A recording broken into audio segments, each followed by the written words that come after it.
Temos o companheiro Valdez, deputado também do Parla Sul, né? O companheiro Carmona, deputado federal na Argentina, pela belíssima cidade de Mendoza, e com quem eu tive a honra de estar num seminário no México há menos de um mês atrás, né? Já foi mencionado, mas sempre é bom reiterar a presença, que nós não contávamos com ela, então ficou mais agradável ainda, do ex-governador Scioli, né? Já mencionamos aqui. Passar a palavra, então, ao patrono do Instituto Futuro, Marco Aurélio Garcia, o nosso querido companheiro presidente Lula.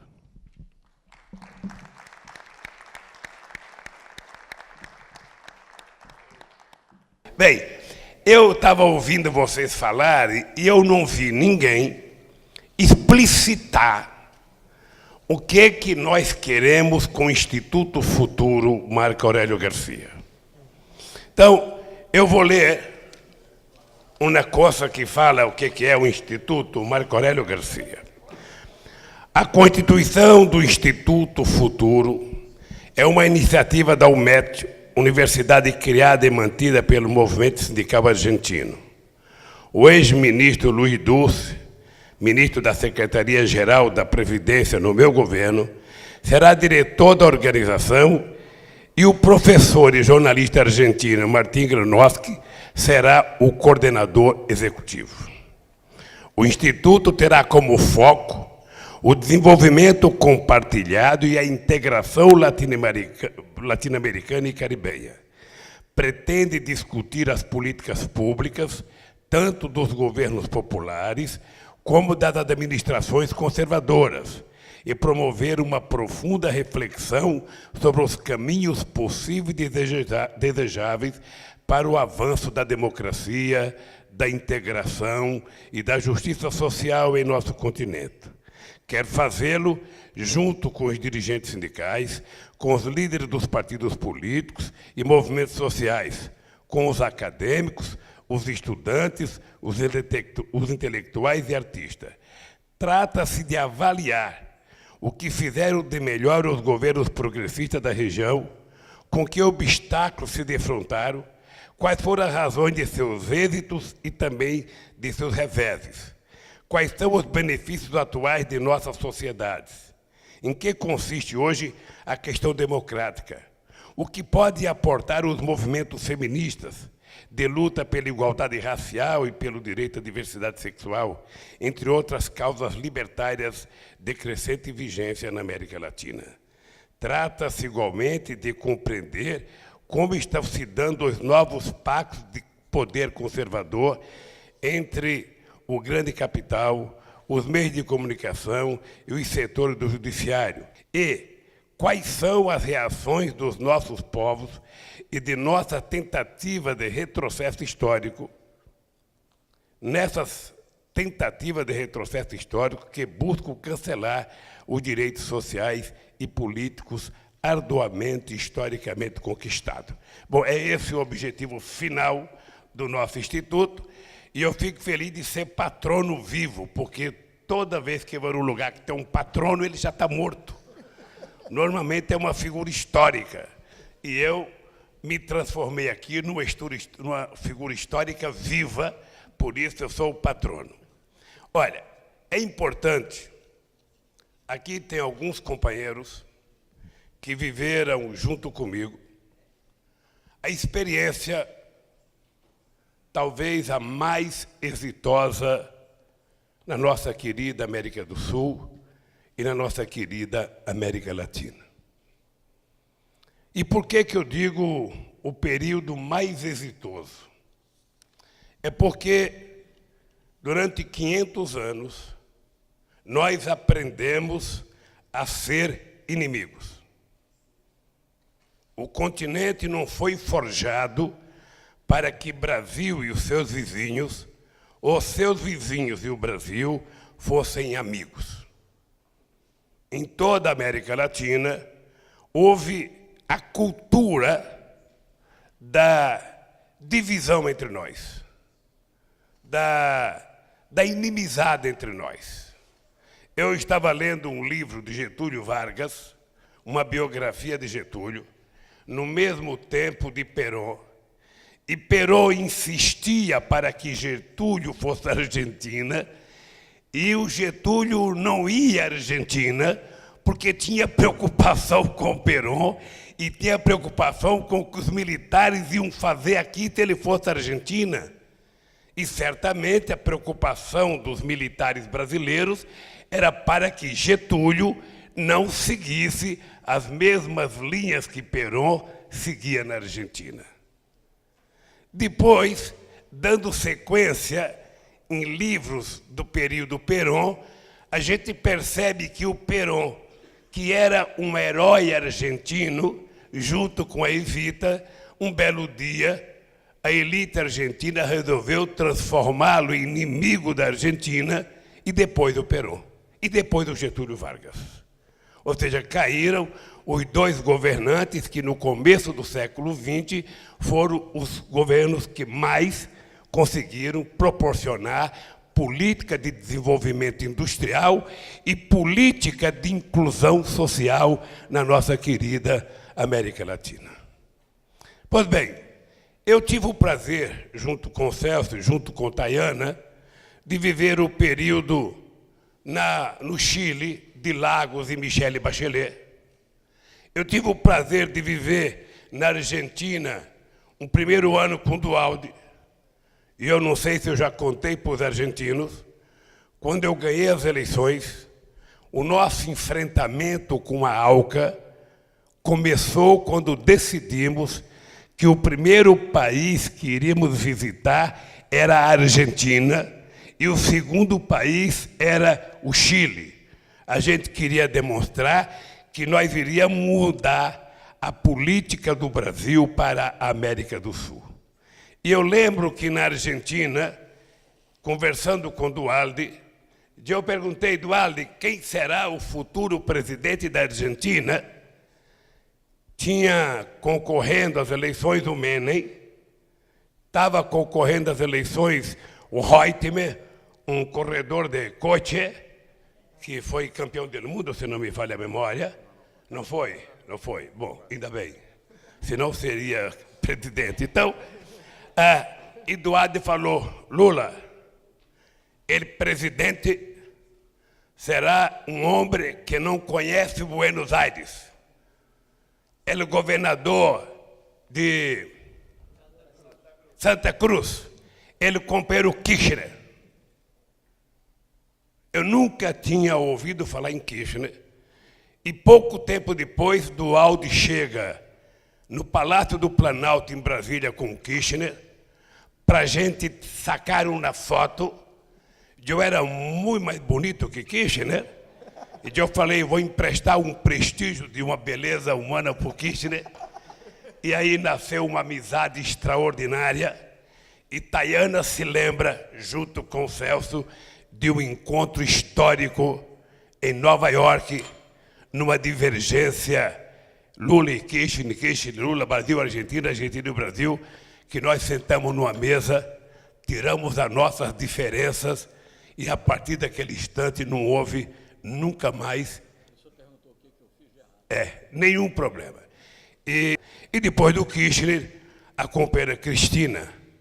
Eu lembro do companheiro Tabaré, no seu primeiro mandato, e depois do nosso querido Pepe Mujica.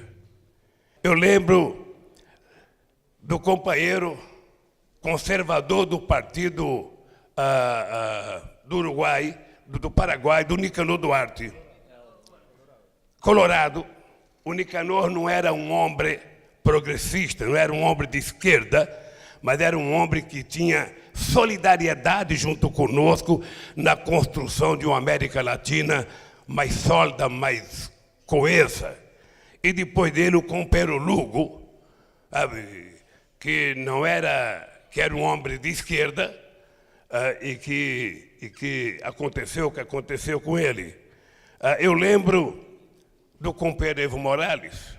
A primeira pergunta que Evo Morales me fez no encontro de Santa Cruz de la Serra, ele me chamava de hermano mais viejo, hermano maior, uma coisa assim. Hermano maior, como achas que eu devo tratar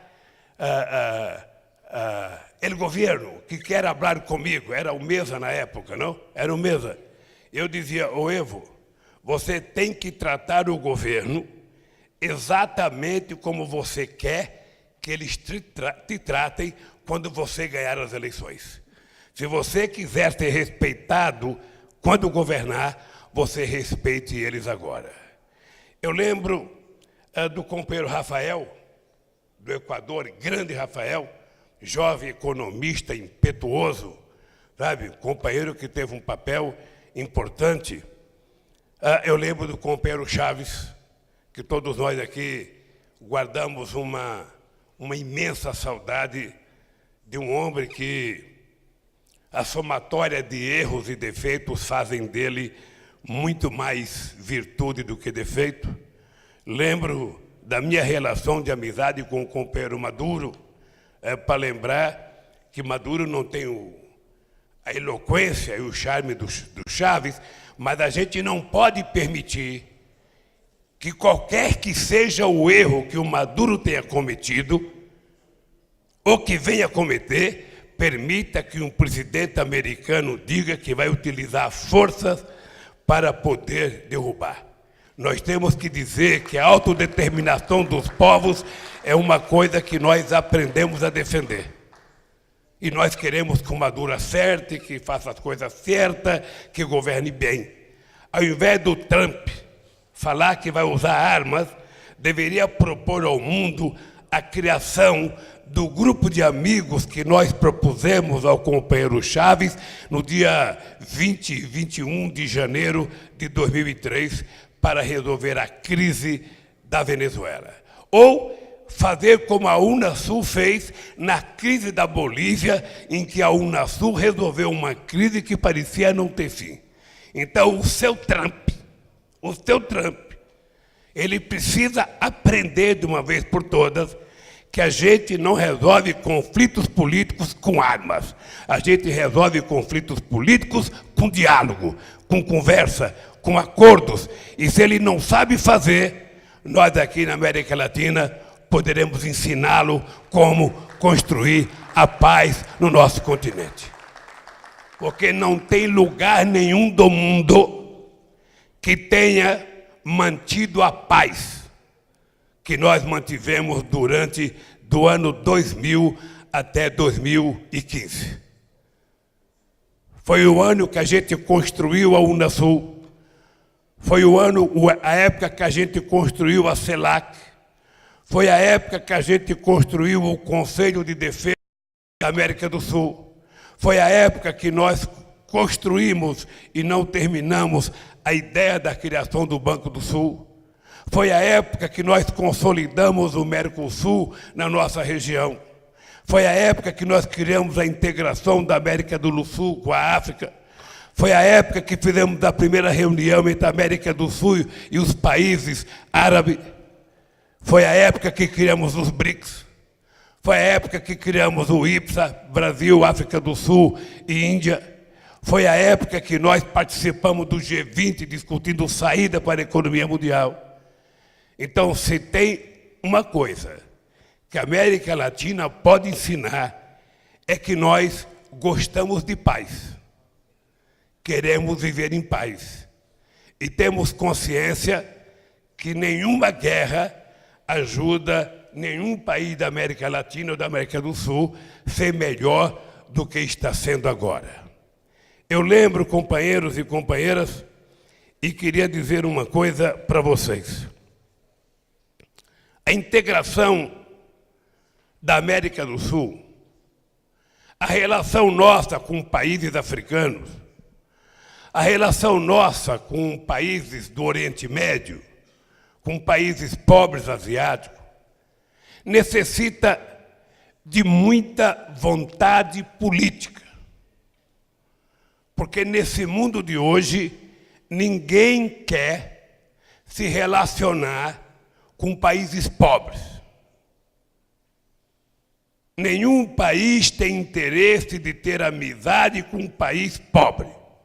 Todo mundo está mirando os Estados Unidos, todo mundo está mirando a Europa, todo mundo mira o Japão e agora a China, achando que a China pode salvar todos os países que têm problema.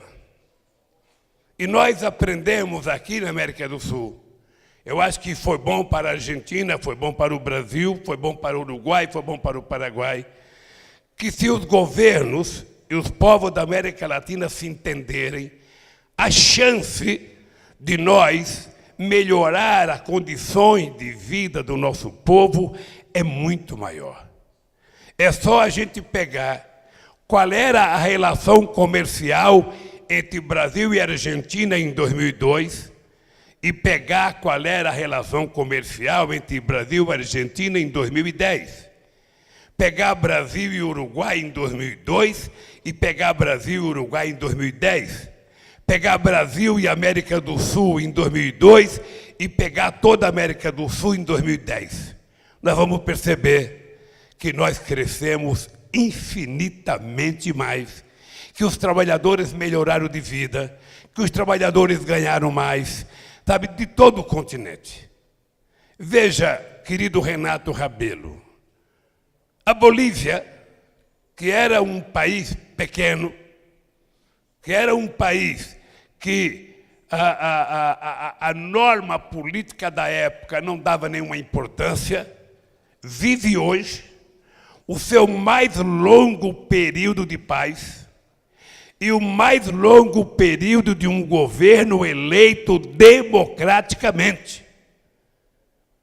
Eu lembro que teve um tempo que a Bolívia, a cada 6 meses, a cada 8 meses, a cada 9 meses, caía um governo.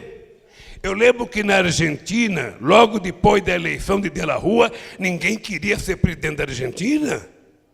Eu lembro que aqui no Brasil, em 2002, as pessoas diziam que eu era maluco, eu era louco de querer ser presidente, porque o Brasil estava devendo muito ao Fundo Monetário Internacional, o Brasil tinha muita inflação, muito desemprego, o Brasil não conseguia fechar as suas contas no final do ano, eu era louco. E assim foi com todos nós que podemos orgulhosamente, todos nós, inclusive o companheiro Scioli, que quase é eleito presidente da Argentina, nós aprendemos, porque nós vivemos no período mais progressista e democrático da nossa querida América Latina. E agora estamos vendo o quê? Nós estamos vendo a situação se deteriorar. Eu lembro que em 2002, 2000, 98, 99, a disputa do governo Fernando Henrique Cardoso e seu ministro da Fazenda, com Menem e o seu ministro da Fazenda, era a disputa quem era mais amigo dos Estados Unidos. Quem era que ia passar uma noite de verão em Campo David. Quem é que ia almoçar na Casa Branca? Era essa disputa. E qual foi a nossa disputa? Nós não queremos brigar com os Estados Unidos, achamos os Estados Unidos importantes para todos os países da América Latina, nós não queremos brigar com a Europa, achamos a Europa importante para todos os países da América Latina, mas nós queremos andar pelas nossas próprias pernas. Nós queremos ter autonomia, nós queremos pensar pela nossa cabeça, nós queremos escolher o tipo de desenvolvimento que nós queremos. Nós precisamos aprender, e ainda nós temos muitas falhas com o companheiro Tayane e com o companheiro Celso Amorim. Temos muita falha, porque muitas vezes nós precisamos copiar alguma coisa que está acontecendo no futebol. O chamado futebol moderno, as pessoas utilizam uma palavra chamada intensidade. O jogo tem que ter muita intensidade. O jogador não pode deixar o outro pegar na bola, porque tem que ter alguém em cima dele para tirar a bola. A política vai ter que ter muita intensidade, porque o mandato é só de 4 anos. Se a gente não fizer as coisas rápidas, o mandato termina e nós outros não fizemos nada. Eu acho que nós somos muito voluntaristas.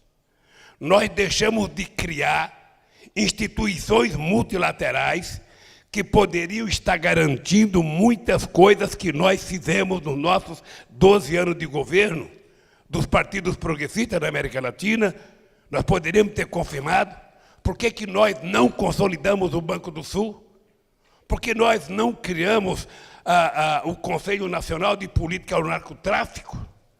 Para evitar que os Estados Unidos fiquem criando base aérea na Colômbia para combater, ou tentando combater a droga na Bolívia com armas?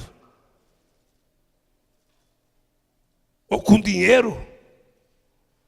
Então, eu penso que o Instituto Futuro, Marco Aurélio Garcia, pode contribuir para que, primeiro, os nossos jovens não esqueçam o que foi o passado, não esqueçam o que foi um passado de ontem, e não esqueçam o que a gente tem que construir no futuro. Porque nós estamos vivendo um período de negação da política, e é um movimento mundial.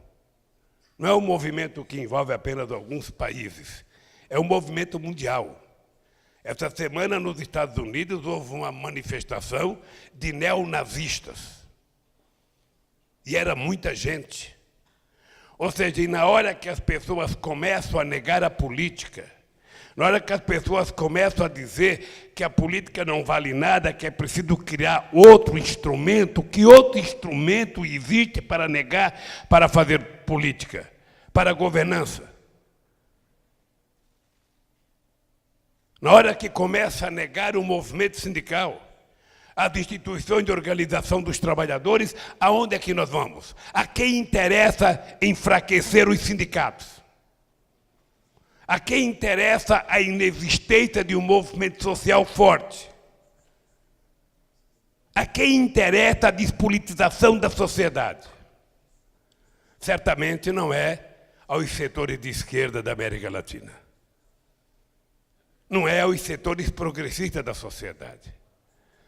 Então eu queria, companheiro Dulce, companheiro Granoz, dizer para vocês que eu não sei bem qual é o papel de um patrono, mas estou disposto a aprender. E quero dizer para vocês que o que eu puder fazer, o que eu puder contribuir para que a gente possa avançar na compreensão dos problemas que temos que enfrentar na América Latina, para que um dia a gente crie a famosa grande pátria, ou grande América, nós temos que fazer. Porque nós tivemos muito próximo de construir uma coisa muito forte. E como não tomamos as decisões certas na hora certa, nós demoramos anos discutindo o parlamento latino-americano, passamos anos e anos discutindo o parlamento do Mercosul, sabe? E às vezes a burocracia não deixa acontecer, sabe? Às vezes a burocracia, um ministro da Fazenda, um presidente do Banco Central, um diplomata do Itamaraty, qualquer coisa do Itamaraty da Argentina, sabe? Cria um obstáculo histórico e as coisas não andam.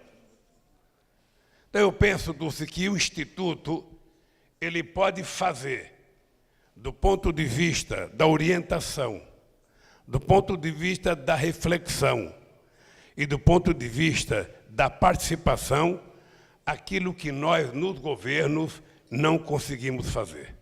Eu lembro, companheiros sindicalistas, que mesmo no Mercosul, sendo todos governo progressista, os dirigentes sindicais só participavam da reunião no final, quando a reunião já tinha acabado. Tá? Nunca os dirigentes sindicais foram invitados para falar no começo da reunião. É preciso mudar também o nosso comportamento quando chegarmos ao governo, para que o movimento social possa participar mais intensamente da construção das políticas que nós queremos colocar em pauta no nosso país. Na nossa América Latina, pode ensinar com que o futuro político desse país, ou o futuro político da América Latina, tenha mais compreensão do que nós tivemos da necessidade da integração. Muitas vezes, Tayana, eu achava que o discurso de integração ele soava muito mais como retórica, e a gente tinha dificuldade de colocar as coisas em prática. Muitas vezes era assim. Eu lembro quando decidimos que o comércio Brasil e Argentina iria ser feito na moeda brasileira e na moeda argentina. Eu pensava que todos os empresários brasileiros queriam negociar em reais e os argentinos em pesos. O dado concreto é que nós fizemos uma lei optativa e não uma lei determinativa, e as coisas não aconteceram. Eu lembro que quando veio a crise de 2007, nós tomamos uma decisão no primeiro encontro, no segundo encontro do G20 em Londres, dizendo que a palavra, como chama, Celso, voltar para o comércio interno? A palavra protecionismo não podia existir, que era preciso apostar no desenvolvimento, apostar no investimento, apostar no financiamento. O que aconteceu?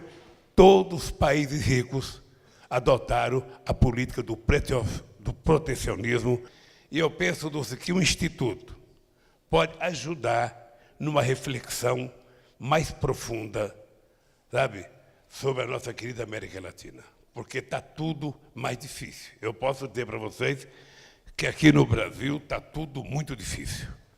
A política está judicializada e o judiciário está politizado. Há uma inversão de valores.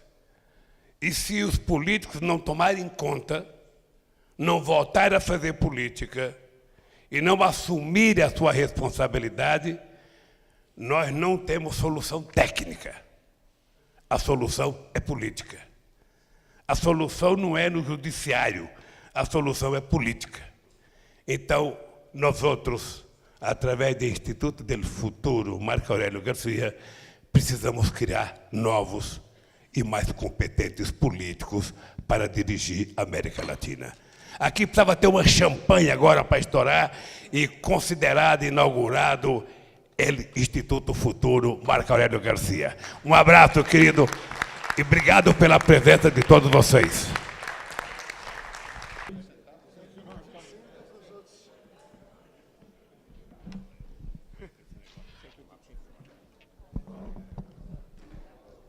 Por favor, vamos lá.